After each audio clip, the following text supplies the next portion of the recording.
ចាស់គ្រប់ជម្រាបសួរសួស្តីអតិថិជនជាទីស្រឡាញ់ទាំងអស់គ្នាថ្ងៃនេះមកថតបង្ហាញជូនជាមួយនឹងគ្រឿងបន្លាស់ម៉ាស៊ីនជ្រោះស្រូវ Kubota សម្រាប់គ្រឿងយើងគឺមាន DC 7 105 108 និង 120 ក្នុងនេះបងប្អូនថតជួយមកបងមើលចម្រុះមានគ្រឿងស៊ីន Kubota ក៏មានគ្រឿងក្រៅកំហុនក៏មានដែរណាបង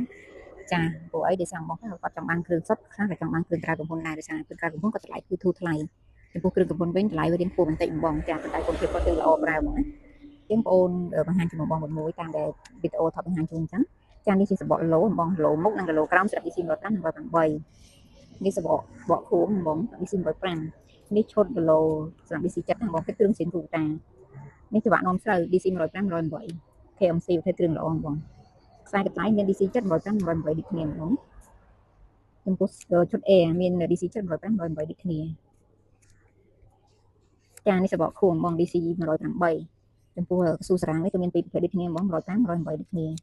ខួងនេះស្លាបវាដៃថែបបងស្លាបគឺមុតល្អប្រើបានយូរមែនតើចំពោះខួងហ្នឹងចាវាមិនត្រៃនេះសម្បកខួង DC 105បងមាន105ក៏មាន108ក៏មានទាំងពីរមុខគឺមានទាំងអស់ហ្នឹងបងចានិយាយទៅគ្រឿងខាងបងគឺមានច្រើនមែនតើបងណាមិនថាគ្រឿងកំពុនក្រៅកំពុននេះមិនថាវាច្រើនចឹងយើងពិបាកដែរប្រាប់បងចឹងបងមើលតាមវីដេអូដែលបងថតបង្ហាញជូនហ្នឹងបងមានតម្រូវការគ្រឿងមួយហ្នឹងបងដាក់ការកំងបានឆាតចូលពេកក៏បាន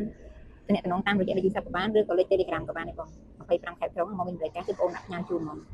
សេវាកម្មរបស់គាត់ចិត្តបងហើយអីវ៉ាន់នេះបងខ្លះតែងទៅសួរបងថាថ្លៃវេលុយមកសាប់តែអត់បានអីវ៉ាន់ប៉ះពេកបោកឬក៏ប្លុកចោលអត់ទេបងខាងបងនេះរស់ទីពិតគាត់អញ្ចឹងមើលបងខ្លាចថាវេលុយខាតបានអីវ៉ាន់អញ្ចឹងបងយកបានដល់ដៃខ្ញុំទូតលុយអូនក៏បានដែរណាអញ្ចឹងបងមានបរិការបងអាចធ្វើអញ្ចឹងដែរមិនបានបាត់បង់ណា